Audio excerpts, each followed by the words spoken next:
Dando continuidade à aula anterior, a gente vai entender que os significados, né, significações das palavras, elas são uma das mediações da linguagem. E dessa forma, a gente entende que o conceito, né, de pensamentos, que os pensamentos são conceitos, então, generalizados que o homem estabelece quando se relaciona com o meio social. Então, ele se relaciona e ele traz para si. E dessa forma que o sentido e o significado se tornam nossos. Então, eu me relacionei, eu entendi, compreendi, trouxe para mim e me tornei isto.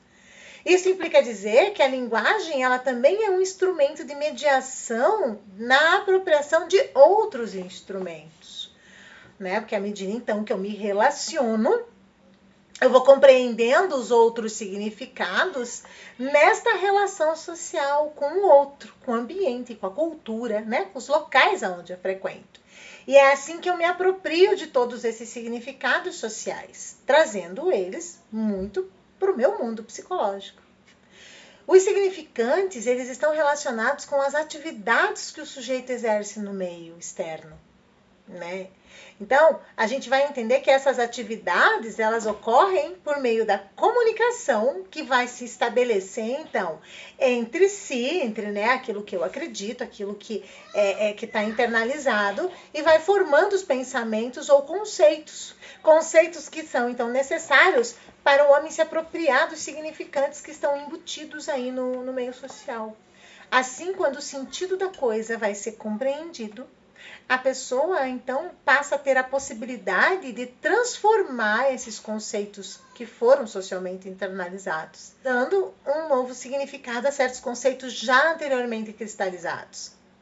O Levi Vygotsky dizia que uma palavra sem significado é só um som vazio. Então, a gente vai entender que o significado é um critério da palavra e também um componente indispensável.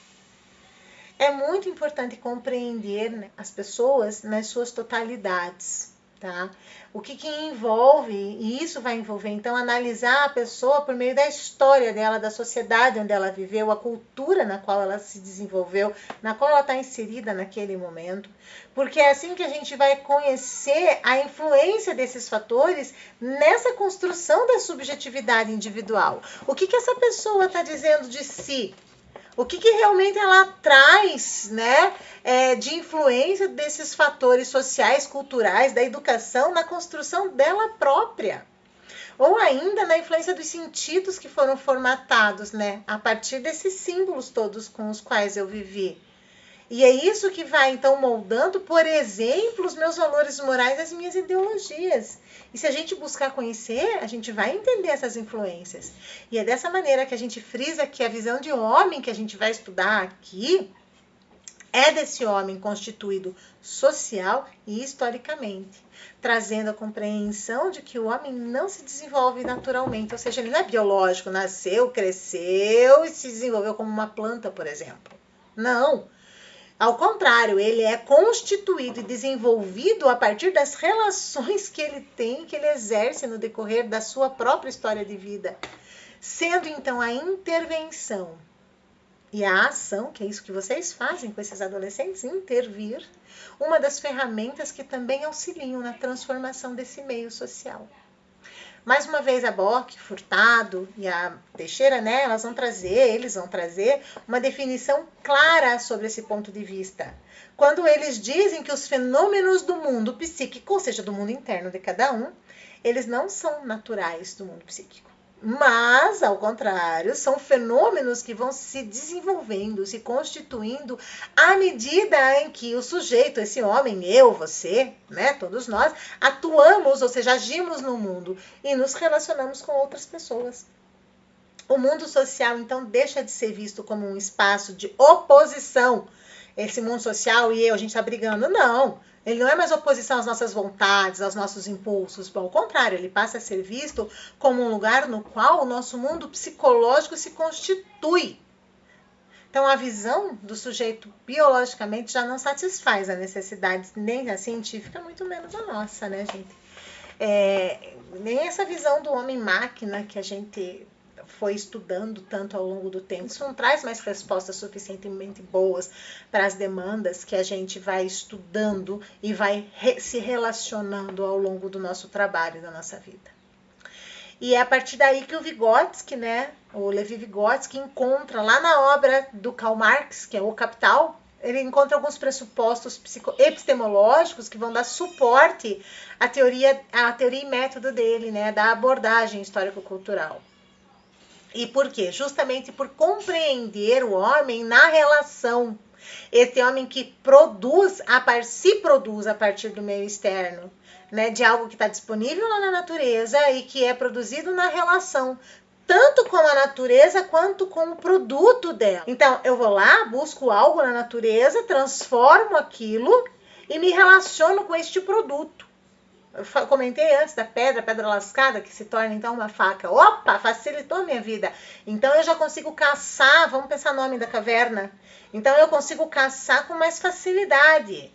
Ah, mas essa faquinha ainda tá curta. Olha, já tô me relacionando não mais com a pedra, mas já com o produto que eu fiz, que eu lasquei a pedra, o produto da natureza. Tá, então agora, quem sabe se eu colocar um galho e aumentar, eu já faço uma lança, né? Então a gente se relaciona tanto com a natureza quanto com o produto daquilo que nós fomos transformando da natureza. A visão sociohistórica do homem compreende, né, esse mesmo homem dentro do materialismo histórico e da lógica dialética. Vamos explicar bem rapidamente aqui, a partir da Silvia Lani, o que é materialismo histórico dialético. Ela vai conceituar assim, o indivíduo como um ser concreto, né? Ele sendo então uma manifestação de uma totalidade histórica e cultural. E a lógica dialética para ela pode se explicar quando o indivíduo realiza ações encadeadas no mundo, né? A atividade, ou seja, esse sujeito age no mundo e transforma esse mundo, assim recebendo uma resposta deste mesmo mundo. Então, tanto a ação quanto a resposta do mundo são mediadas pela linguagem e pelo pensamento, formando aí então um plano de ação. Ao receber resposta do seu meio, o qual é constituído por crenças, por valores, por diferentes subjetividades individuais e diversas instituições, né? O que a gente vai entender como instituição? Família, escola, igreja, entre outras. A pessoa vai refletir sobre os sentidos dela, né? Os sentidos pessoais atribuídos aos fatos, refletindo sobre o que o meio lhe traz de conceito e quais foram as suas vivências pessoais. Por exemplo, o que sentiu quando determinado fato aconteceu? Quais foram as consequências para mim, né, quanto para ele? O que essa pessoa percebeu naquele momento? E é assim que se vai gerando a consciência acerca de si mesmo e dos outros envolvidos. Nem sempre isso é reflexionado de forma consciente. Geralmente é no piloto automático ali, tá, gente? Mas é a partir daí que a gente começa a planejar e depois executar uma nova ação, retornando ao processo inicial. Sendo assim, o homem é produtor de uma realidade ao mesmo tempo em que é transformado por ela. Ou, como afirma o Antônio da Costa Ciampa, um psicólogo maravilhoso aí que escreve sobre a identidade humana, ele fala que o homem é o ser que cria a si mesmo a todo instante, uma metamorfose permanente. Então é bem importante a gente ter consciência disso, por quê? Porque de forma geral a gente está no piloto automático. A gente age no meio, o meio dá uma resposta do tipo, eu chego todo dia para trabalhar e digo bom dia. Aí as pessoas, bom dia por quê? Bom dia por quê? E nisso eu acabo dizendo assim, o troço é comigo, nem vou responder mais.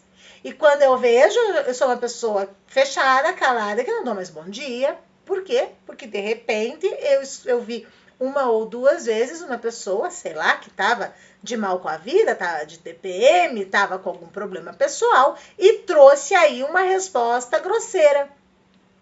E nessa resposta grosseira eu peguei para mim, como se fosse minha, me coloquei naquela situação e disse, poxa, então eu não posso mais, né, agir dessa forma.